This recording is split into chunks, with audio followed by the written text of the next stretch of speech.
couple of armchair GMs who have yet to be wrong with any of their Timberwolves takes. Right. It's Flagrant Howls with Phil Mackey and Kyle Theige. All right, I'm doing some math here, Kyle. The Timberwolves are 50 games in. They have 32 games remaining.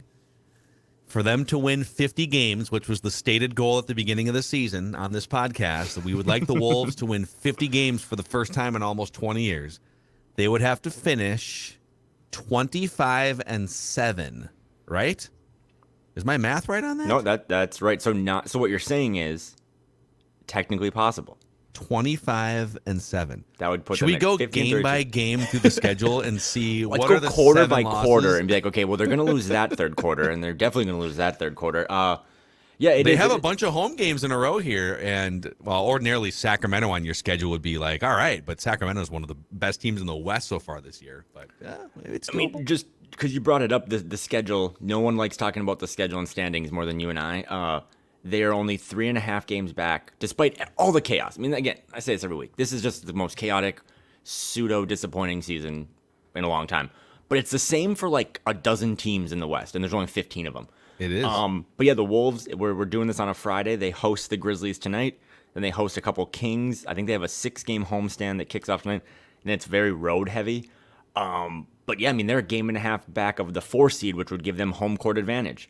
They are a game and a half out of the 13th seed, which would get people fired. Like, it's a crazy. These next 32 games are pretty much, I would say, I've tried to be patient. You and I have said small sample size enough that it has caused people to drink, but now every game is a must-win game. Like, every game now, because their schedule is no more Pistons, no more Rockets. Their schedule is all teams that if you beat them, they come down and you move up. So that's every game now from here on out is going to be really important. And hopefully they get some, reserves back. But yeah, the schedule and the standings are so much fun every day because it's just always changing. Yeah, Ant kind of called his shot on ESPN's afternoon NBA show. Is it what's that show called? NBA Today, I think. It's actually pretty good. Yeah, with NBA Malika Today. Andrews, Yep. and yeah, it's a good show. It's not Inside the NBA on TNT where they were playing the peanut butter tic tac toe ping pong ball game last night, but that show's awesome. It is. Ant called his shot and said he was going to posterize someone in tonight's game against the Grizzlies. But so they're 25-25, like you said. They're coming off one of the 5 most impressive performances and efforts, I would say. Yep. Well, but the Pelicans were without Zion. Okay, but the Wolves were without Cat. So it's 2 teams that are sort of scrapping for position in the Western Conference. They go in, they win that game.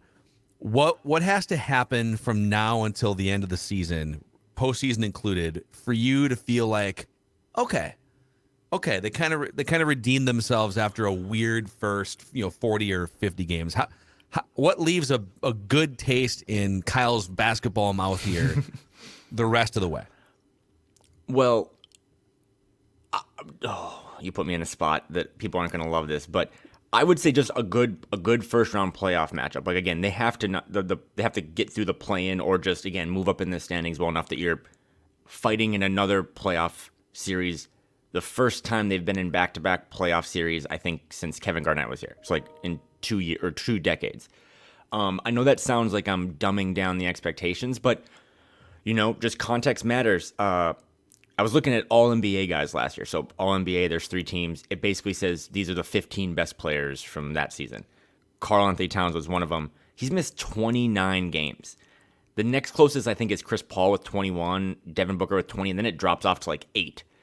So you that matters, man. Like, when your best player on paper has missed more than half the season. So expectations for the rest of the year is like they don't have any layups on their schedule, which is great because they are terrible at layup games. They just lose them all, Pistons, Rockets, whatever. But they finish strong, get a first round playoff series, push it to 6, and then maybe get to the second round. But then this is all kind of building like, okay, we did the Rudy thing.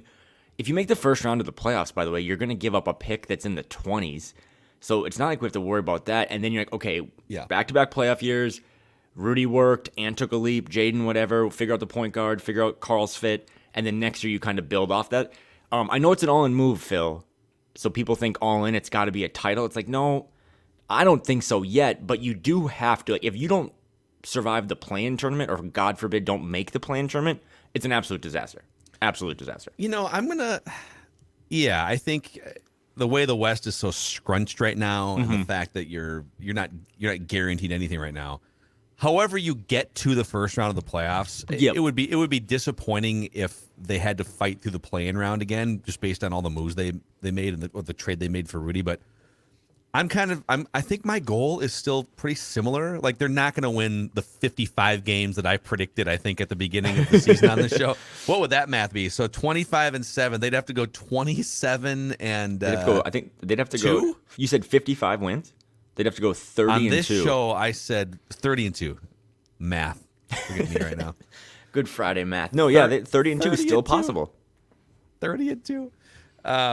Well, maybe they can afford to drop one of these games against the Kings on the back-to-back at home. But that's it. No more losses in February, March, or April. But I think they have to make a run at some point to validate the Gobert trade, and by make a run, for sure win a first round. Can you get to the second round of the playoffs for the first time since 2003, 2004? They've only been to the playoffs twice since 2003, 2004. So if at the end of the day, maybe you oddly take a step back in record, because even getting to 46 wins would be would be tough. Maybe you take a step back in record in the regular season, but maybe you're the 6th seed going into the playoffs, and you wind up facing the Sacramento Kings in the first round, and you beat them in a 6 or a 7 game series, you get to the second round of the playoffs. Yep. I would say, despite the turbulence and everything that went into trying to figure out this whole Rudy thing, I would call that a win. Yep.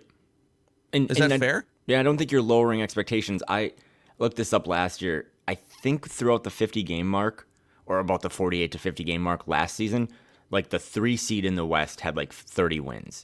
And right now the 3 seed in the West is 27-20.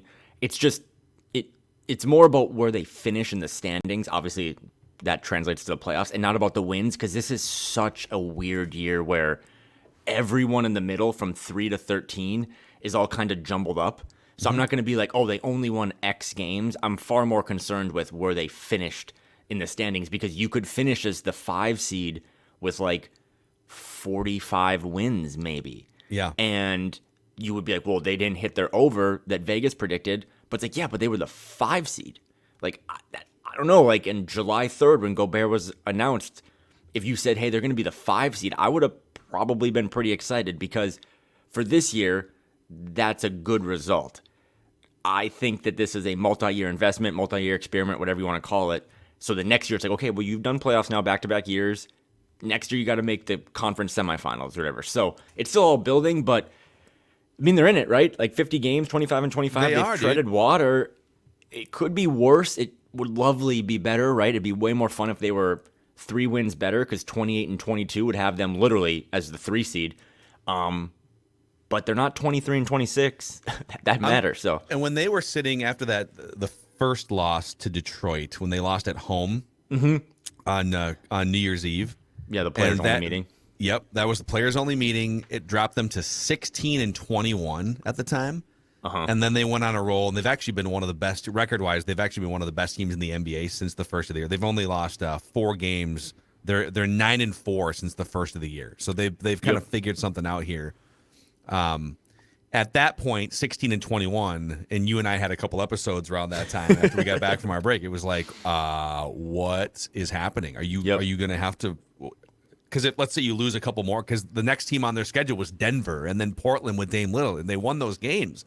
But it's like, my God, how much further can this thing sink before you have to like start making panic moves? They've, to me, in the last 2 or 3 weeks, or I guess the last month, because we're almost to the end of January, they have eliminated my panicked, oh my God, this is a total disaster. They're 5 games under 500. What is happening? That feeling has gone away for me. And now I'm kind of back in, okay. Let's continue to stockpile games and see what happens here. At some point, they're going to add Karl Anthony Towns back in the mix. So I've moved off of that feeling from a month ago. But if they lose 5 straight games again at some point, and they fall like well below 500, and now they're the 12 seed with like 20 games to go, I reserve the right to start freaking out again. Absolutely, and that's when we'll sharpen our pitchforks again. But it is a really interesting situation. Again, 25 and 25, currently 8th in the West. I mean, I'm not comped by the sales staff of the Wolves, but like I would say that today is like a plant your flag moment where it's like, okay, these final 32 games, the easiest game on the schedule over the rest of the season is like maybe the Magic, and they're not a pushover at all. Like they're kind of like frisky, one good week away from the plan as well for a rebuilding team. So yeah, if they go lose 4 or 5 straight, just like any other team in the West, you can fall completely off the play-in picture. And if you go win 4 or 5 straight, you can put yourself in a situation where you're the 3 seed. So I mean, the Pelicans at some point when we did our NBA standings were, I believe, the top team in the West at some point. They've lost 6 in a row. So it's going to be really, truly, no more small sample size, no more ifs, ands, or buts. Like these next 32 games are going to be a playoff atmosphere, whether it be at home or on the road. And it's going to be awesome to watch. And again, my bar is so low for this franchise because it's kind of a dumpster fire historically. I don't usually remember getting to watch meaningful basketball games in February. Like last year was one of the first times. So I'm going to tune in tonight. I'm excited to watch it. And it's just going to be really good basketball, you hope. I care way more about just competing and doing something in the playoffs than I do about regular season win totals, especially this year. I think setting a goal of 50 wins was kind of it would be a real. You're going to make that trade, you better take a step forward in regular season wins. But in the absence of that, I think winning a first round playoff series, just to answer my own question, would be the win here. And I'm looking at these teams right now, and they're going to play Memphis tonight, but none of these teams look insurmountable. Like I would rather not have to play the Warriors in a playoff series, but just based on the fact that those two teams are tied in the standings right now, it's unlikely they would even match up in the first round. But like the teams that you could potentially play in the first round if you made it there through the play-in. Let's say you have to face the Nuggets. Well, you've already beat them once, played them tough. Like the Nuggets, I think, are better and more gelled than the Timberwolves, but I don't see the Nuggets as a team that you'd be screwed in a 7-game series against. Memphis, the Wolves should have won that series last year. Now, Memphis has taken some steps. I mean, John Morant is ridiculous, but I'd be curious to see Rudy Gobert as sort of an equalizer, grabbing rebounds and altering shots, making sure John Morant can't just get to the rack on a regular basis, right? Like, and we'll see a sample of that tonight. If you face the Sacramento Kings or the Pelicans in the first round of the playoffs, even the Clippers, dude, like the Clippers are a theory. The Clippers are a theory. Don't get me started. What if they can just put everyone together? They don't. When's the last time those guys were all just healthy and gelling and playing together? Between load management and injuries and age. Now, would they be favored in a series against the Wolves? Yes, I'm sure they would be.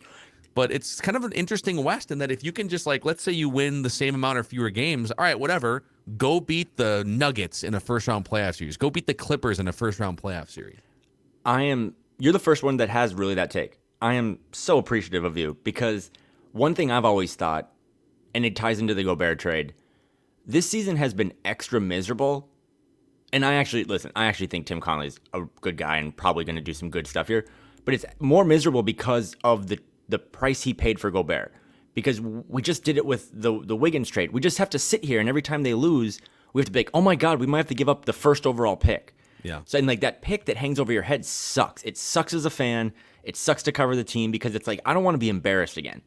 But my thought's always been, if they did make the playoffs, not the play-in, but like they're one of the 8 teams in a series, I'm not even saying this because I like them. Like, I wonder if they would be kind of dangerous because you've now clinched that, like, you're not giving up a lottery pick. Yes. Like, you're going to give up, again, when the Gobert trade was made, you knew you were going to give up picks, but you're like, well, if they're in the 20s, the hit rate on that is fairly low. Yeah, Jaden McDaniels was 28, but Balmero was also in the 20s, and he's, like, I don't know, maybe in Shanghai. So, look at some of the, like, the Denver Nuggets could win 60 games this year, and it's like, the Wolves feel confident against them. And who has the pressure? And I know we think as fans or that's covering this team that the Wolves have the pressure. The pressure in that series is on the Nuggets because you've had a back-to-back-to-back MVP who can't get out of the first round or the second round. The Grizzlies, all the pressure's on them. They're the ones that just dance every other night on TV. The Kings, they don't want to have their chariot turned back into a pumpkin. Like, oh, we finally made the playoffs and we lost to the Timberwolves. I think if the Wolves and Kings met in the playoffs, there would be no pressure on anyone whatsoever. No, everyone would it would just be happy. like a celebration of two teams that used to be relevant 20 years ago that are now facing each other. We'd all stream the game at Golden Corral and just be super hyped. But the Clippers too. You made that point. They're an experiment. They have a lot of pressure on them too. They've paid a heavy price to get all those guys, and they've never done anything. The Mavericks, if they get bounced in the first round, there's going to be Luka talk.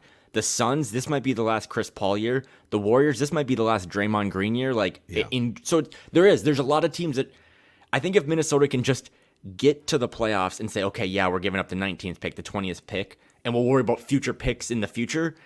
I do think they're kind of a dangerous team because back to my All-NBA stuff, of the 15 best players last year, no player has missed more games than Karl-Anthony Towns. His fit was weird, all that stuff, but they have a new Anthony Edwards. They have a new Kyle Anderson. D'Angelo Russell hasn't really played this well in his entire Timberwolves tenure. So you might just be plugging in a guy that's like, all right, expectations are low. We're just going to try to mess up your season, mess up your playoff run, and that's how I would be.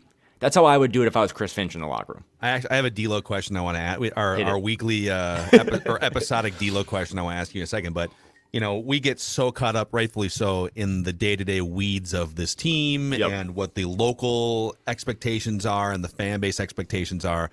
And to acknowledge that for a second, when you make a trade like they did, you bring heightened expectations on yourself, for sure, among the ticket holders and just the local stakeholders.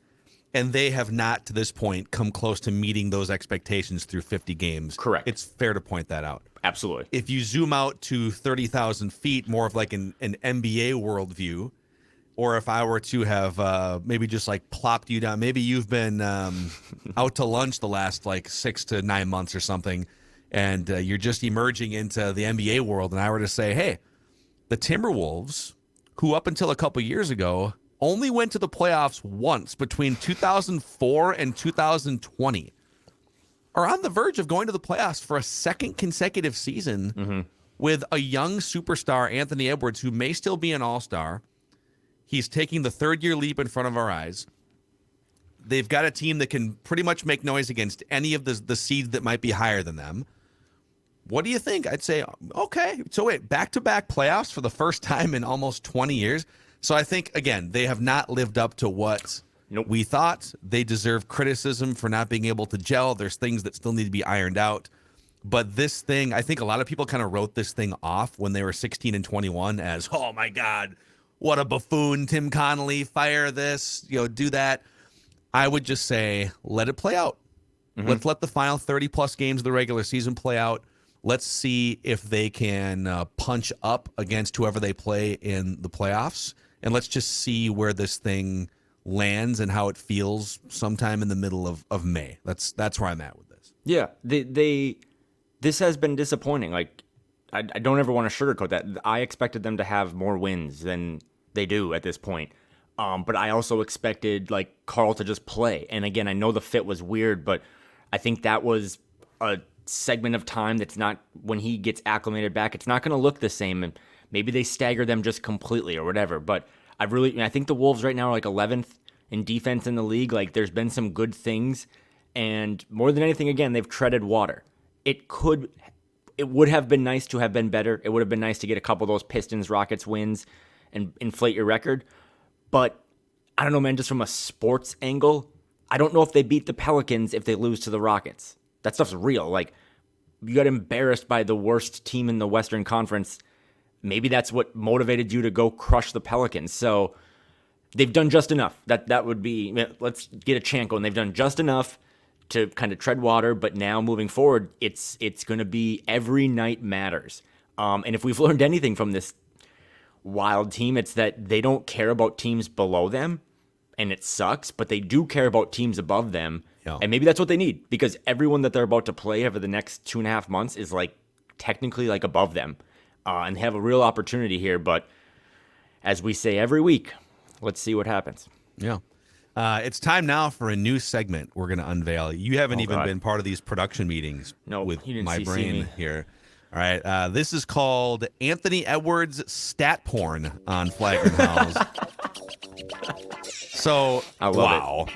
over the last 3 games, 44, 31, and 37. If you go back 2 months, 30 games for Anthony Edwards since Karl Anthony Towns went down, and the Wolves needed point ant, alpha ant, to step up to the table.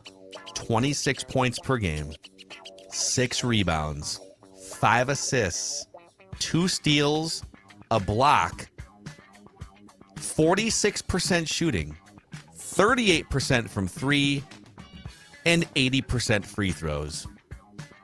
Talk dirty to me. I got one more for you. This is from the Lead SM on Twitter. I don't really know who they are, but I saw it in my feed. Since December 18th, Anthony Edwards has more games scoring 37 or more points than games scoring under 20 points. Yeah, hit me with that stat porn. Yeah. So in 2 months, he's had more 37 or better games than under 20 games. He is a scoring freak.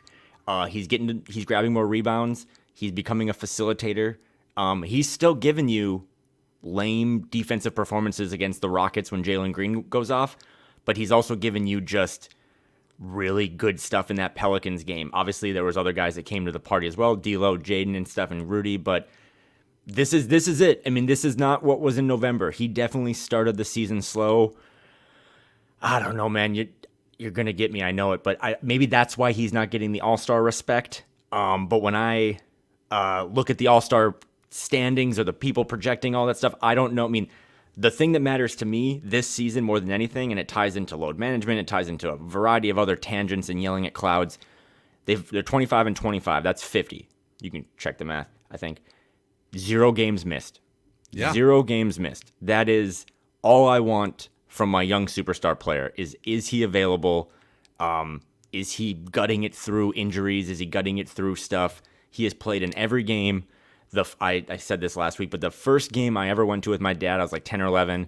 It was the year Kevin Garnett played all 82 games, and seeing him is the whole reason I'm a fan. I cover the team. I'm talking to you today. It's like he hooked me on the NBA, and because that dude came every night, back-to-backs, cold weather, whatever, he played, and Ant plays, and I think that's why when you talk about all-star stuff, he gets so much more consideration in my little tiny brain than Kawhi Leonard, who has also, his team's played 50 games, and he's missed 25 of them. Yeah, also, okay, the Kawhi thing, good No, God. you're going to get me. You're going to get me. I'm sorry, is Kawhi, he's not a starter, is he? He get voted the starter? No, he's not a starter. But he's on the reserve. The reserves get obviously announced next Thursday. So that's when the coaches kind of vote on that. So there's, I think, 7 guys to add to the 5 that were voted in by the fans. Yeah. But yeah, so next week we'll know the other 7. And there's, some significant reasons why I think Ant should make it, and it would help him if he did. And contract clauses. Why don't you go ahead and we don't report very often on the show here, but Kyle's gonna put his capital J journalism hat on. No, so this is actually credit to SKOR North because they sent me to Vegas for preseason, and when I was there, just heard some stuff, and my weekly credit to Dane because Dane Moore helped me kind of confirm this, but yeah, there's just these guys have shoe contracts. And Ant has one with Adidas, and in his contract, there's a clause that if he makes an all-star team, it would just trigger the beginning of a design for his own shoe. So, like, Damian Lillard has his own shoe.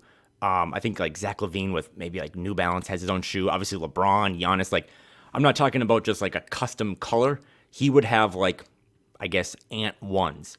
And I think that's a really cool thing if you're a sneakerhead, which I kind of am. But also, too, if 21-year-old Anthony Edwards had already starred in a major Netflix movie and then also had his own shoe, I think that stuff is really important for the market and the team. Like, I don't know, man. When's the last time a Minneapolis athlete had their own, like, shoe or something? That stuff is what puts you on the map. I mean, for Damian Lillard being out in Portland. Kevin Love have a shoe? Did Kevin Love have a shoe? He didn't have a shoe. No, he had Rubio.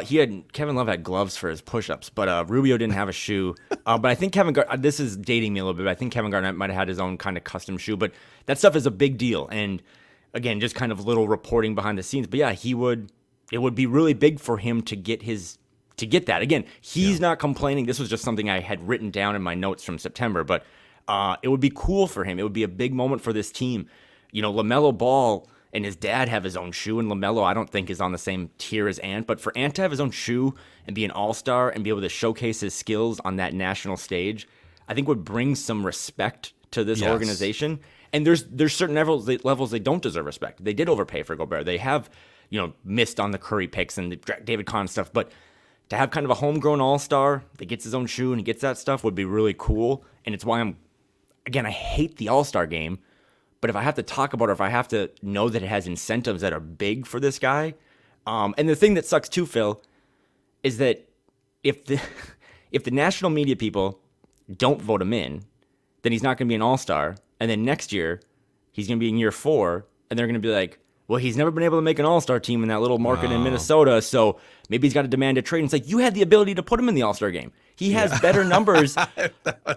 He has better numbers. And, this is really fun. If you go to ESPN, the app, and you go to NBA, and you go to stats, which is right next to schedule and standings, and you go filter stats, you can't even find Kawhi in there because at the bottom in the small text, it said players have to have played 70% of their games. Well, Kawhi hasn't done that.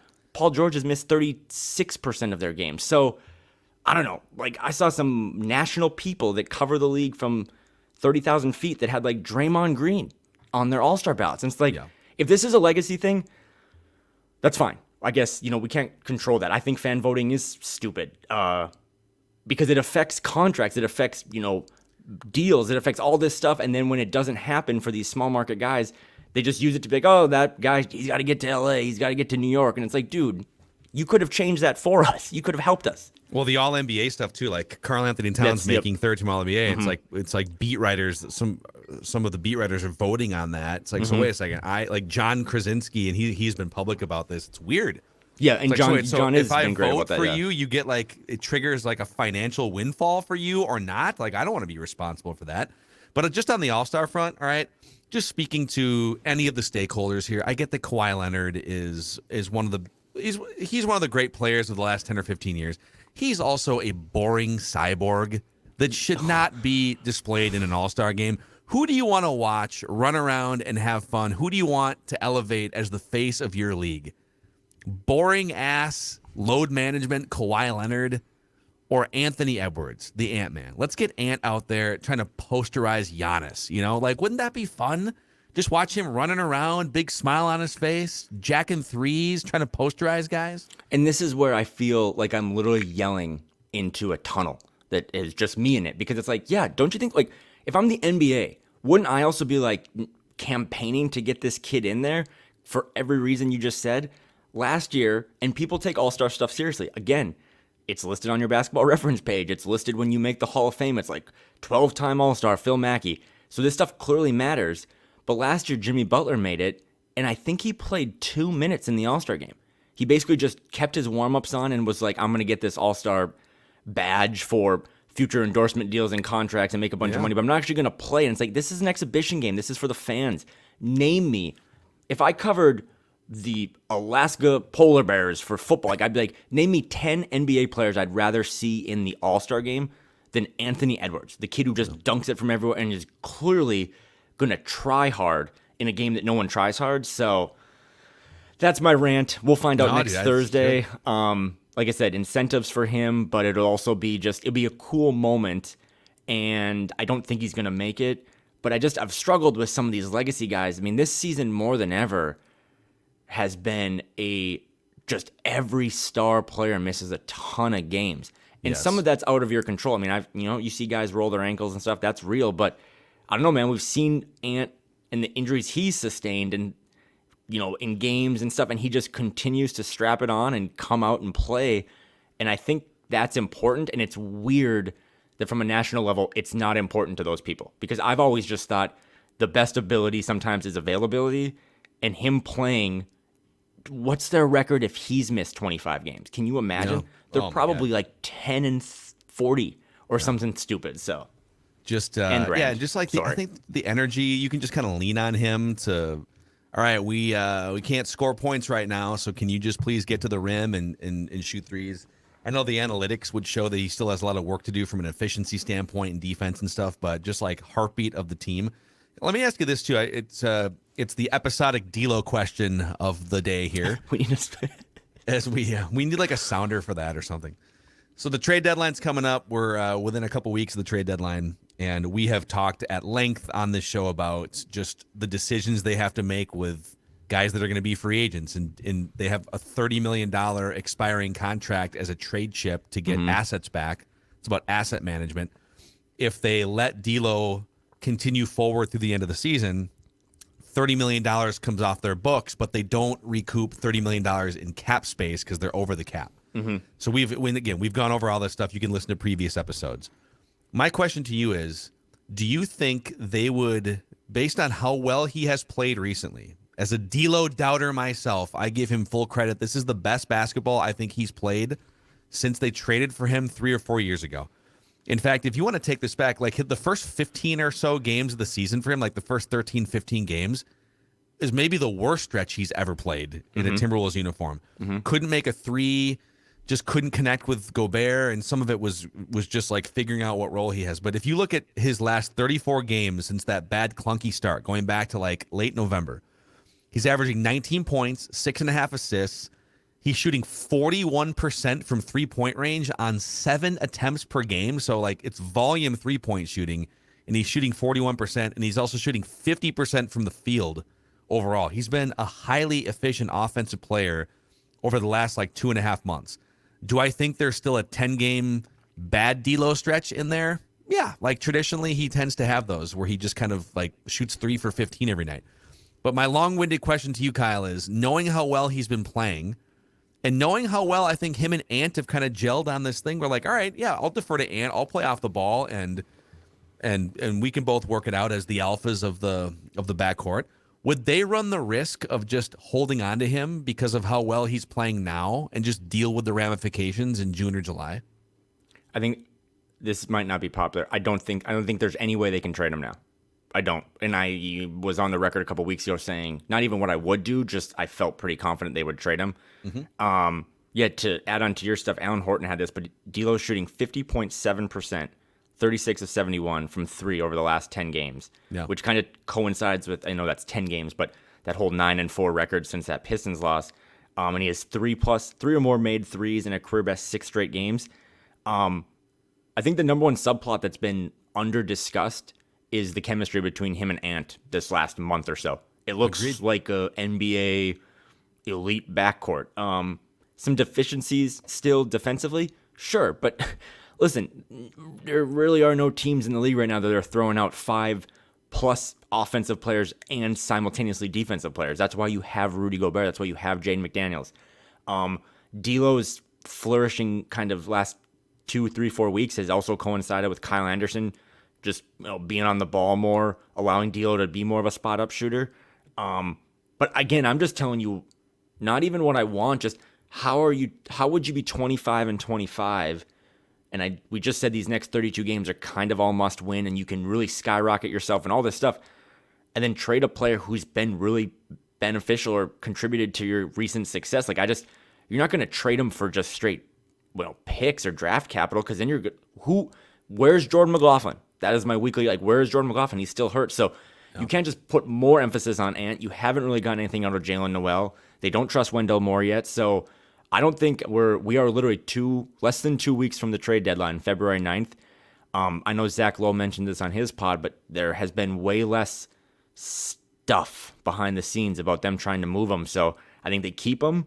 I think they run it through the rest of the season, and then they see this summer with his salary slot, sign and trade, that we can get something back and you can go on, or do we try to hammer out a 2-3 year deal that keeps you here and keeps the slot open, and then we just, again, kick the can down the road is a bad phrase, but you can do that. You can just, we'll figure this out in June, or we'll figure this out in October or next February. Yeah. So you can't trade him right now. He's just been too good. He was huge in that Rockets game. Yeah, they lost, but his shooting, his playmaking, he's just been so steady, and he's been great alongside Ant deferring. It's been great. It's been a great month for him.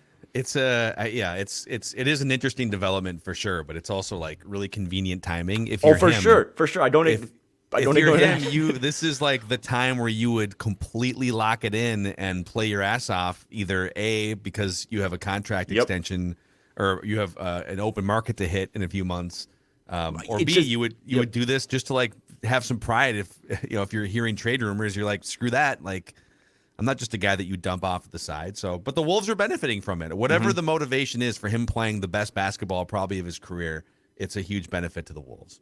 Yeah, and again, if you do trade him, I'm not saying you can't, but if you do that move, you got to bring someone in that can then play and help out, because D'Angelo Russell has helped them win games these last couple of weeks. It's impossible to prove against that. So, I don't know. I just watched Kyle Lowry the other night just flop around all over the court. You can't, no. I was just like, dude, I don't know if I'm no. I'm not sure I'm interested in watching that dude do that. I'm not sure what kind of precedent that sets for a team that already complains a lot and yells when they drive and stuff. So, yeah, I think 2 weeks from now, if we do another Friday pod, I think D'Angelo Russell's still here. That doesn't mean it's going to go away. They got to figure it out. He is a free agent come July, but for now he's playing too well that even if you think he's pulling one over on you and getting hot at the right time, well, he is getting hot at the right time for this team as well. Yes. All right, that's I think that's a wrap on this episode today. We little speculation in there, some breaking news, some expectations, some math involved today. The math was my favorite part. Yeah. Also, I just want to bring this up because we talked about it on here as well. You watched that Pelicans game, right? Oh yeah. Today's the last day I'll fluff my feathers. Had a little reporting. I'm done with that. Back to memes. Back to Jaden propaganda. But did you see when Willie Green got kicked out of the game? Yeah. And how stoked the fans and players were? Yeah. Remember when I said Chris Finch needs to get tossed? Thought that was a cool moment because nothing makes me feel better, Phil, than when I say something and then it's proven right, because as the commenters know, I say a lot of dumb stuff and it gets proven wrong. But getting tossed every once in a while when your team's on the bad side of a bad whistle helps. It's a good idea. I actually, I do, just to dive into the comment section for one here real quick, because I do have it open from our last episode on the YouTube comments. DFW Mentor chimes in and says, it seems like Kyle and Phil have decided this season has led them to wanting Finch out just months after talking him up for Coach of the Year. Just my opinion, but I don't blame Finch for the team's shortcomings. Cat is to blame more than Finch. You and I were kind of texting about this the other day. Neither one of us, especially you, like you're like firmly like Finch camp. Even in my criticism on the last episode, I said, I am not calling for his head, but here are some things that worry me about his coaching so far and the shape of it.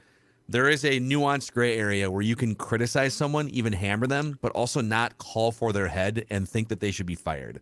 But if he doesn't fix some of these things, there's guys like Quinn Snyder that have coached Rudy Gobert before that you shouldn't hesitate to have a conversation with. So I'd like to see Finch become less of an offensive coordinator and more of an all-encompassing, I run the show. Like, why is his vision not coming to fruition on a more nightly basis? Why are there effort issues? Why are there lapses in judgment all the time? Like, those are, to me, healthy and fair criticisms without me putting a pitchfork, in the guy wanting him out. So there is a delineation there.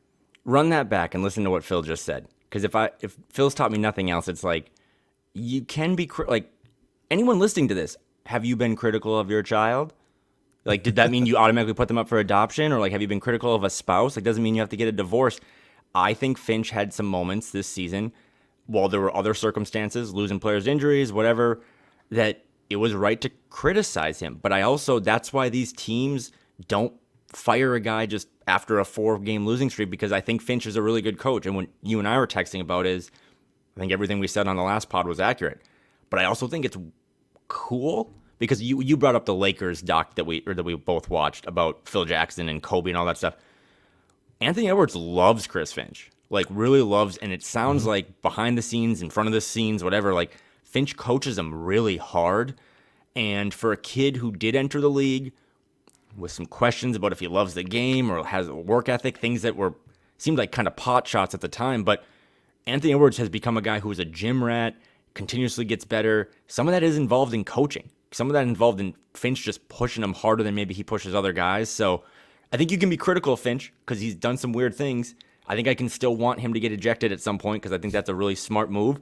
But also say, his relationship with Ant might, I don't know, man. If Ant's your best player, the relationship with the coach is like the number one thing or one of the most important things. So everything kind of falls in around that 100%. Yeah. Yep. So if they're you're lockstep, quarterback and your coach in the NFL, everything falls in after that. And that's important. So Finch might mess up another timeout or a challenge this weekend and will be critical, but I think he's the guy to see them through this when it's all said and done. And again, his relationship with a potential all-star, a potential franchise player is very, very meaningful. So, yeah. But if they lose 5 games in a row,